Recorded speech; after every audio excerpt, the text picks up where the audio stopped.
Everyone, welcome back ಶ್ರುತಿ Manjunath YouTube channel. ಎಲ್ರಿಗೂ happy Sankranti ಅಂತ ಹೇಳ್ತಾ, ಇದು ಹಬ್ಬದ ದಿನ ಮತ್ತು ಹಬ್ಬದ ಹಿಂದಿನ ದಿನ ಎರಡು ದಿನದ್ದು ಸೇರಿ ಒಂದು ಪುಟ್ಟ ವ್ಲಾಗನ್ನು ಮಾಡ್ಕೊಂಡಿದ್ದೀನಿ.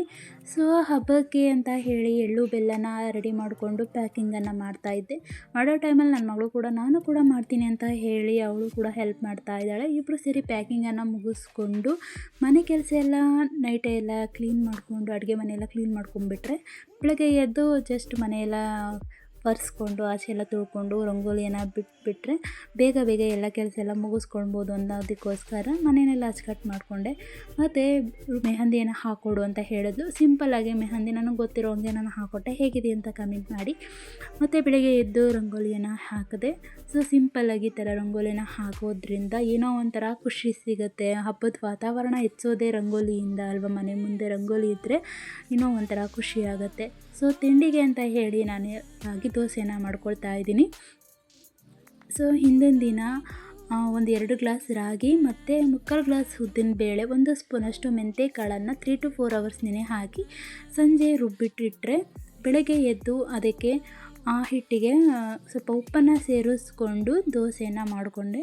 ಸೊ ತುಂಬ ಚೆನ್ನಾಗಿತ್ತು, ಕ್ರಿಸ್ಪಿಯಾಗಿತ್ತು ಮತ್ತು ಹೆಲ್ದಿಯಾಗೂ ಇರುತ್ತೆ. ನಾರ್ಮಲಾಗಿ ಯಾವಾಗಲೂ ನಾವು ಅಕ್ಕಿ ದೋಸೆನ ಮಾಡ್ಕೊಳ್ತಾ ಇರ್ತೀವಿ. ಈ ಥರ ಮಧ್ಯೆ ನಾವು ರಾಗಿ ದೋಸೆ, ರಾಗಿ ರೊಟ್ಟಿ ಈ ಥರ ಎಲ್ಲ ಮಾಡ್ಕೊಂಡು ತಿನ್ನೋದ್ರಿಂದ ಹೆಲ್ತ್ಗೂ ಕೂಡ ಒಳ್ಳೆಯದು. ಸೊ ಮಧ್ಯಾಹ್ನಕ್ಕೆ ಅಂತೇಳಿ ಇದಕ್ಕೆ ಬೇಳೆ ಸಾಂಬಾರಿಗೆ ರೆಡಿ ಮಾಡ್ಕೊಳ್ತಾ ಇದ್ದೀನಿ. ಇಲ್ಲಿ ನಾನು ಇದಕ್ಕೆ ಬೇಳೆ ಮತ್ತು ಮಸಾಲೆ ರುಬ್ಕೊಳ್ಳೋದಕ್ಕಾಗಿ ಮಟನ್ ಮಸಾಲ, ಹುರಿಗಡಲೆ, ಗಸಗಸೆ, ಚಕ್ಕೆ, ಲವಂಗ, ಟೊಮೊಟೊ, ಈರುಳ್ಳಿ, ಕೊತ್ತಂಬರಿ ಸೊಪ್ಪು, ತೆಂಗಿನಕಾಯಿ ಮತ್ತು ಶುಂಠಿ, ಬೆಳ್ಳುಳ್ಳಿ, ಒಗ್ಗರಣೆಗೆ ಈರುಳ್ಳಿ, ಎಣ್ಣೆ, ಅರಿಶಿನ ಮತ್ತು ತರಕಾರಿ ಅಂತ ಹೇಳಿಬಿಟ್ಟು ಬದನೆಕಾಯಿ ಮತ್ತು ಕ್ಯಾರೆಟನ್ನು ತೊಗೊಂಡಿದ್ದೀನಿ.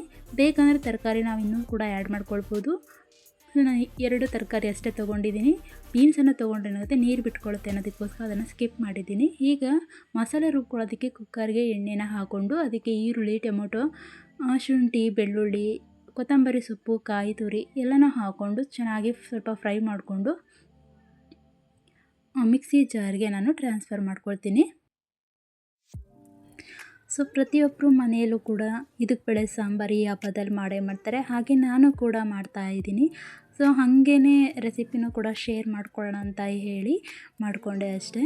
ಸೊ ಈಗ ಇದಕ್ಕೇ ನಾವು ಈಗ ಗಸಗಸೆ, ಚಕ್ಕೆ, ಲವಂಗ, ಹುರಿಗಡಲೆ, ಮಟನ್ ಮಸಾಲ, ಚಿಟಿಕೆ ಅರಿಶಿನ ಮತ್ತು ಸ್ವಲ್ಪ ನೀರನ್ನು ಸೇರಿಸ್ಕೊಂಡು ನುಣ್ಣಗೆ ರುಬ್ಕೊಳ್ಬೇಕು. ಇದು ಮಸಾಲೆ ರುಬ್ಕೊಂಡ್ಮೇಲೆ ಅದೇ ಕುಕ್ಕರನ್ನು ಇಟ್ಕೊಂಡು ಈಗ ಒಗ್ಗರಣೆಯನ್ನು ಕೊಡಬೇಕು. ಹಾಗಾಗಿ ಸ್ವಲ್ಪ ಎಣ್ಣೆ, ಈರುಳ್ಳಿ ಹಾಕಿದ್ಮೇಲೆ ಚೆನ್ನಾಗಿ ಫ್ರೈ ಮಾಡ್ಕೊಳ್ಬೇಕು. ಅದು ಫ್ರೈ ಆದಮೇಲೆ ಇದಕ್ಕೆ ಬೇಳೆನ ಚೆನ್ನಾಗಿ ವಾಶ್ ಮಾಡಿಕೊಂಡು ಅದನ್ನು ಕೂಡ ಹಾಕ್ಕೊಳ್ತಾ ಇದ್ದೀನಿ. ಇವಾಗ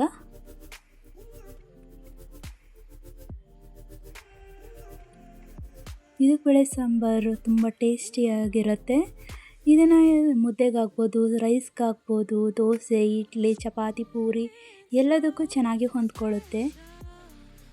ಒಳ್ಳೆ ಕಾಂಬಿನೇಷನ್. ಸೀಸನ್ ಇದ್ದಾಗ ಈ ಥರ ಎಷ್ಟು ಸಾಧ್ಯನೋ ಅಷ್ಟು ಟೈಮ್ಸ್ ಮಾಡ್ಕೊಂಡು ತಿನ್ನುವಂಥದ್ದು. ಅದು ಹುರ್ಕೊಂಡ್ಮೇಲೆ ಅದಕ್ಕೆ ಸ್ವಲ್ಪ ಅರಿಶಿನ ಹಾಕ್ಕೊಳ್ತಾ ಇದ್ದೀನಿ. ಅದು ಕೂಡ ಹಾಕ್ಕೊಂಡು ಚೆನ್ನಾಗಿ ಮಿಕ್ಸ್ ಮಾಡ್ಕೊಳ್ಬೇಕು. ನಾನು ತರಕಾರಿನ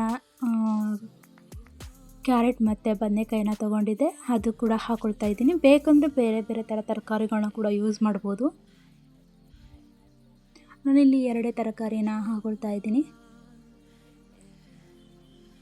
ಹಾಕ್ಕೊಂಡು ಚೆನ್ನಾಗಿ ಮಿಕ್ಸ್ ಮಾಡಿದ್ಮೇಲೆ ಏನು ನಾವು ಮಸಾಲೆ ರುಬ್ಕೊಂಡಿರ್ತೀವಲ್ಲ, ಮಸಾಲೆನ ಕೂಡ ಹಾಕ್ಕೊಳ್ತೀನಿ. ಅದು ಹಾಕ್ಕೊಂಡು ಎಲ್ಲ ಕಡೆ ಚೆನ್ನಾಗಿ ಹೊಂದ್ಕೊಳ್ಳೋ ಥರ ಮಿಕ್ಸ್ ಮಾಡ್ಕೊಳ್ಬೇಕು. ಆ ಮಸಾಲೆ ಎಲ್ಲದಕ್ಕೂ ಹಿಡ್ಕೊಳ್ಬೇಕು. ಹಾಗೆ ಜಾರಲ್ಲೇ ಸ್ವಲ್ಪ ನೀರನ್ನು ಹಾಕ್ಕೊಂಡು ಮಿಕ್ಸ್ ಮಾಡ್ಕೊಳ್ತಾ ಇದ್ದೀನಿ. ಕನ್ಸಿಸ್ಟೆನ್ಸಿ ನೋಡಿಕೊಂಡು ನೀರನ್ನು ಸೇರಿಸ್ಕೊಳ್ಬೇಕು. ಸಾಂಬಾರು ತುಂಬ ನೀರಂಗಿದ್ರೆ ಚೆನ್ನಾಗಿರಲ್ಲ, ತುಂಬಾ ಗಟ್ಟಿ ಆದ್ರೂ ಅಷ್ಟು ಚೆನ್ನಾಗಿರಲ್ಲ. ನೋಡಿಕೊಂಡು ನೀರನ್ನು ನಾನು ಮತ್ತೆ ಸ್ವಲ್ಪ ಸೇರಿಸ್ಕೊಳ್ತಾ ಇದ್ದೀನಿ. ಇದಾದಮೇಲೆ ರುಚಿಗೆ ತಕ್ಕಷ್ಟು ಉಪ್ಪನ್ನು ಹಾಕ್ಕೊಂಡು 1-2 ಕುದಿ ಬಂದ ಮೇಲೆ ಲಿಡ್ನ ಕ್ಲೋಸ್ ಮಾಡಿ 1 ವಿಷಲ್ ಕೂಗಿಸ್ಕೊಂಡ್ರೆ ಆಗುತ್ತೆ.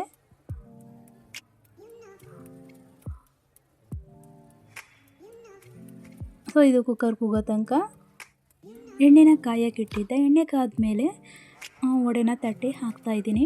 ಸೊ ನಾರ್ಮಲಾಗಿ ನಾವು ಕಡಲೆಬೇಳೆ ವಡೆ ಮಾಡ್ತಾಯಿರ್ತೀವಿ, ಅಲಸಂದೆ ಬೇಳೆ ಕೂಡ ವಡೆ ಮಾಡ್ತಾಯಿರ್ತೀವಿ. ಆದರೆ ಈ ಥರದ್ದು ಇದಕ್ಕೆ ಬೇಳೆ ವಡೆ ಮಾಡೋದು ತುಂಬ ಕಡಿಮೆ. ಸೊ ಈ ಥರ ಸೀಸನ್ ವೇಳೆಯಲ್ಲಿ ನಾವು ಮಾಡ್ಕೊಳ್ಳೋದ್ರಿಂದ ಡಿಫ್ರೆಂಟ್ ಟೇಸ್ಟ್ ಕೊಡುತ್ತೆ, ತುಂಬ ಚೆನ್ನಾಗಿರುತ್ತೆ ಕೂಡ. ನನಗೆ ಗೊತ್ತಿರಲಿಲ್ಲ ಇಷ್ಟೊಂದು ಚೆನ್ನಾಗಿರುತ್ತೆ ಅಂತ. ಹಂಗಾಗಿ ನಾನು ಮಾಡ್ತಾ ಇರಲಿಲ್ಲ. ನಮ್ಮ ಹಸ್ಬೆಂಡ್ ಮಾಡು ಅಂತ ಹೇಳಿದ್ರು. ಒಂದು ಸಲ ಮಾಡಿ ನೋಡು ಅಂತ ಹೇಳಿದ್ಮೇಲೆ ಸರಿ ನೋಡೋಣ ಅಂತ ಮಾಡಿದೆ. ನಿಜ ಸಖತ್ತಾಗಿತ್ತು, ಸಖತ್ ಟೇಸ್ಟಿಯಾಗಿತ್ತು. ಒಂಥರ ಡಿಫ್ರೆಂಟ್ ಟೇಸ್ಟ್ ಕೊಡುತ್ತೆ, ಕ್ರಿಸ್ಪಿಯಾಗಿ ಕೂಡ ಇರುತ್ತೆ. ಸ್ವಲ್ಪ ಅಕ್ಕಿ ಹಿಟ್ಟನ್ನು ಆ್ಯಡ್ ಮಾಡ್ಕೊಂಡು ಮಾಡೋದ್ರಿಂದ ತುಂಬ ಚೆನ್ನಾಗಿರುತ್ತೆ ಟೇಸ್ಟು. ಸೊ ಯಾವಾಗಲೂ ಬೇಕಾದಾಗೆಲ್ಲ ನಾವು ಕಡಲೆಬೇಳೆ ವಡೆ ಮಾಡ್ಕೊಂಡು ತಿಂತಾಯಿರ್ತೀವಿ. ಆದರೆ ಈ ಥರ ವಡೆ ಮಾಡೋದು ತುಂಬ ಕಡಿಮೆ.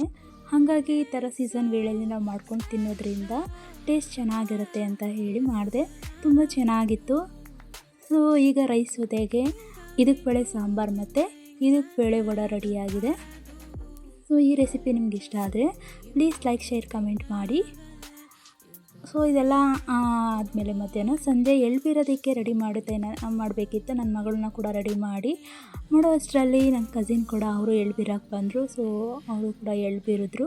ನಾವು ಕೂಡ ಎಳ್ಬೀರ್ಬಿಟ್ಟು ಒಂದಷ್ಟು ಮನೆಗೆ ಹೋಗಿ ಎಳ್ಬೀರ್ಬಿಟ್ಟು ಬಂದ್ವಿ. ಸೊ ಇವತ್ತಿನ ವ್ಲಾಗ್ ಹೀಗಿತ್ತು.